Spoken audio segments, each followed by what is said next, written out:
بسم اللہ الرحمن الرحیم۔ السلام علیکم دوستو ڈیل کارنیگی اس اعتبار سے ایک انوکھے اور منفرد مصنف ہیں کہ ان کی تحریریں بلا شبہ کروڑوں افراد کی زندگیوں پر اثر انداز ہوئیں اور ان کا نام کم و بیش پوری دنیا کے لیے شناسا ہے۔ 24 نومبر 1888 کو امریکہ کے ایک گاؤں میری ویل میں ایک غریب کاشتکار جیمز ولیم کارنیگی کے گھر میں پیدا ہونے والے ڈیل کارنیگی کو بچپن ہی سے سخت محنت اور مشقت سے واسطہ پڑا۔ انہیں صبح 4 بجے اٹھ کر گایوں کا دودھ دوہنا پڑتا، جو ان کے والد کا ایک ذریعہ آمدن بھی تھا۔ گھر کے کام کاج اور کھیتی باڑی میں بھی وہ والد کا ہاتھ بٹاتے۔ ان تمام معمولات کے ساتھ انہوں نے کالج کی تعلیم بھی مکمل کی۔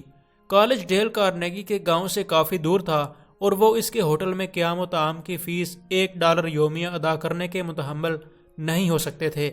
اس لیے وہ روزانہ صبح منہ اندھیرے اٹھ کر گھوڑے پر بیٹھ کر کالج جاتے اور اسی طرح واپس آتے۔ اس سفر کے دوران وہ تقریریں کرنے کی مشق کرتے۔ ویرانے میں گھوڑے پر تنہا سفر کرتے وقت کوئی انہیں اس طرح کسی نادیدہ مجمع سے خطاب کرتے سنتا تو دیوانہ سمجھ کر ہنسے بغیر نہ رہتا۔ یہ مشق آگے چل کر ان کے بہت کام آئی۔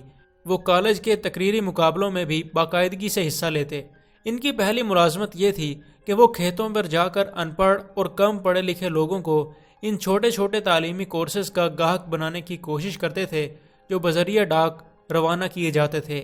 اس کے بعد انہوں نے گھر گھر جا کر مکھن، ڈبل روٹی اور صابن بھی فروخت کیے۔ وہ ایک کامیاب سیلز مین ثابت ہوئے۔ بچت کر کے $500 جمع کرنے کے بعد انہوں نے دوسرے پیشے اختیار کرنے کی کوشش کی۔ لیکچرر اور ایکٹر بننا چاہا، دونوں پیشوں میں ناکام رہے۔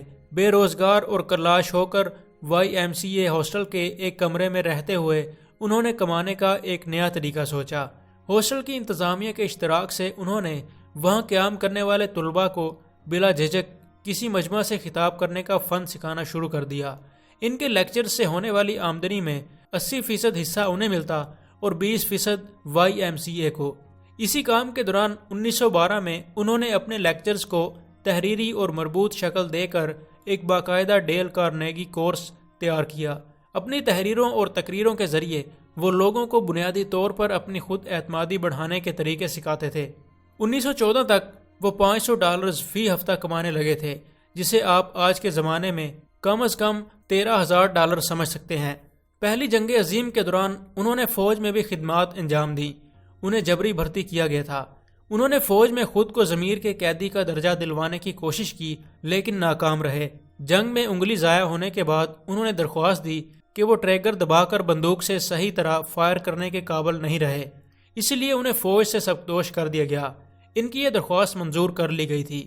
بنیادی طور پر انہوں نے جو کتابیں لکھی ان کے نام یہ ہیں: number 1 public speaking and influencing men in business, number 2 Lincoln, number 3 how to win friends, number 4 the unknown and influence people, number 5 5 minutes biographies, number 6 how to stop worrying and start living.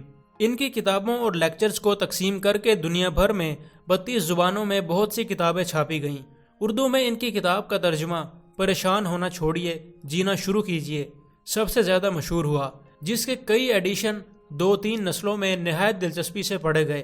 Deal Carnegie کی کتابوں سے یقیناً بہت سے لوگوں کو کچھ نہ کچھ فائدہ پہنچا، لیکن سب سے زیادہ فائدہ خود ان کی اپنی ذات کو پہنچا۔ وہ کافی دولت مند ہو گئے۔ انہوں نے اپنے نام پر ایک عمارت تعمیر کرائی جس کے حال میں ان کے لیکچر جاری رہے اور عمارت کو ایک درسگاہ کی حیثیت حاصل رہی جہاں طلباء کو ڈیل کارنیگی کورس میں گریجویشن کرائی جاتی ہے۔ یہ سلسلہ اب بھی جاری ہے۔ انہوں نے پہلی عالمگیر جنگ میں فوجی خدمات بھی انجام دیں اور ایک film Jiggs and Maggie in society میں خود اپنا یعنی ڈیل کارنیگی کا کردار بھی ادا کیا۔ انہوں نے 2 شادیاں کیں۔ 1931 میں ان کی پہلی شادی کا خاتمہ طلاق پر ہوا۔ 1944 میں انہوں نے دوسری شادی ڈورتھی پرائس وینڈر پول نامی خاتون سے کی، جنہوں نے ڈیل کارنیگی انسٹیٹیوٹ کو وسعت دینے میں بہت اہم کردار ادا کیا۔ ان کی وجہ سے کارنیگی کے انسٹیٹیوٹ میں خواتین کے لیے خاص طور پر کئی نئے کورسز متعارف کروائے گئے جن سے انہیں کامیاب بزنس ویمن بننے میں مدد ملتی تھی۔ ان کورسز کی وجہ سے کارنیگی کے انسٹیٹیوٹ میں تعلیم و تربیت حاصل کرنے والی خواتین کی تعداد میں بہت اضافہ ہوا۔ ڈیل کارنیگی کی اولاد میں صرف ایک بیٹی ڈونا ڈیل ہے۔ 1 نومبر 1955 کو اس یکتائے روزگار شخص نے اس جہان فانی سے کوچ کیا، مگر نام آج بھی زندہ ہے۔